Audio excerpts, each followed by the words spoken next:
S ಮುಂದಿನ ಸುದ್ದಿಗೆ ನೋಡೋದಾದ್ರೆ ಸ್ಕಾಲರ್ಶಿಪ್ ಬಿಡುಗಡೆಗೆ ಆಗ್ರಹ ಮಾಡಿ ವಿದ್ಯಾರ್ಥಿಗಳು ಪ್ರೊಟೆಸ್ಟ್ ಮಾಡಿದ್ದಾರೆ. ಇವತ್ತು ಚಿಕ್ಕೋಡಿಯಲ್ಲಿ ಮೆರವಣಿಗೆ ನಡೆಸಿದಂತ ಎಬಿವಿಪಿ ಕಾರ್ಯಕರ್ತರು ಸರ್ಕಾರದ ವಿರುದ್ಧ ಘೋಷಣೆ ಕೂಗಿ ಆಕ್ರೋಶ ವ್ಯಕ್ತಪಡಿಸಿದ್ದಾರೆ. ವಿದ್ಯಾರ್ಥಿಗಳು ಬೆಳಗಾವಿ ಜಿಲ್ಲೆಯ ಚಿಕ್ಕೋಡಿ ಪಟ್ಟಣದಲ್ಲಿ ನಡೆದ ಪ್ರತಿಭಟನೆ ಹಾಸ್ಟೆಲ್ ಸೌಲಭ್ಯ ಹಾಗೂ ವಿದ್ಯಾರ್ಥಿ ವೇತನ ಬಿಡುಗಡೆಗಾಗಿ ಆಗ್ರಹವನ್ನ ಮಾಡಿದರು.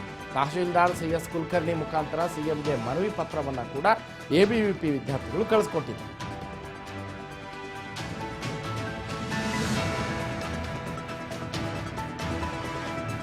ಹಾಸ್ಟೆಲ್ ಸೌಲಭ್ಯ ಹಾಗೂ ವಿದ್ಯಾರ್ಥಿಗಳಿಗೆ ಮೂಲಭೂತ ಸೌಕರ್ಯಗಳನ್ನು ಆಗ್ರಹಿಸಿ ಎಬಿವಿಪಿ ಇವತ್ತು ಚಿಕ್ಕೋಡಿಯಲ್ಲಿ ಪ್ರತಿಭಟನೆಯನ್ನ ನಡೆಸಿರುವಂತದ್ದು.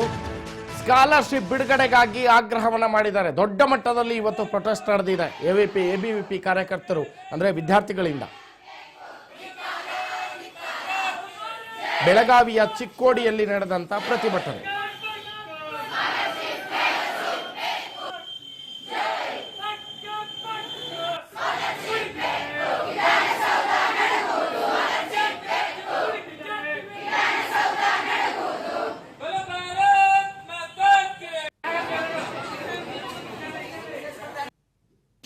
ವಿದ್ಯಾರ್ಥಿಗಳು ವಿದ್ಯಾರ್ಥಿ ವೇತನ ನಂಬಿ ಶಿಕ್ಷಣ ಪಡೆಯುತ್ತಿದ್ದಾರೆ.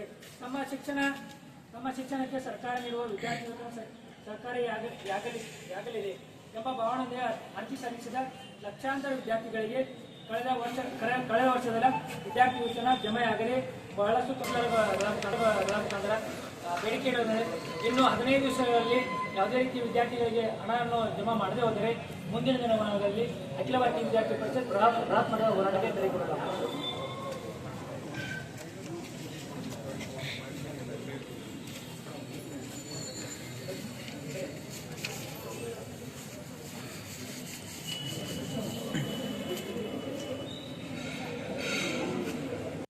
ಬಡ ವಿದ್ಯಾರ್ಥಿಗಳು ವಿದ್ಯಾರ್ಥಿ ವೇತನ ನಂಬಿ ಶಿಕ್ಷಣ ಪಡೆಯುತ್ತಿದ್ದಾರೆ. ತಮ್ಮ ಶಿಕ್ಷಣಕ್ಕೆ ಸರ್ಕಾರ